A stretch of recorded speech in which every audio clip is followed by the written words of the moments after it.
मैंने कब कहा कि मुझे पसंद कीजिए, चलिए निकलिए शक्ल गुम कीजिए। तुम इश्क की कोई दूसरी निशानी दो मुझे, ये आंसू रोज़ गिरकर सूख जाते हैं। इतना खुददार था कि कभी घर से न निकला था मैं, एक तेरी झलक ने मुझे आवारा बना दिया।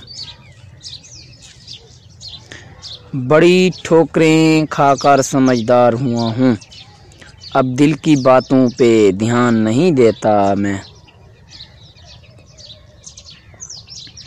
बस एक शख्स मेरे दिल की ज़िद है, न उस जैसा चाहिए न उसके सिवा कोई चाहिए।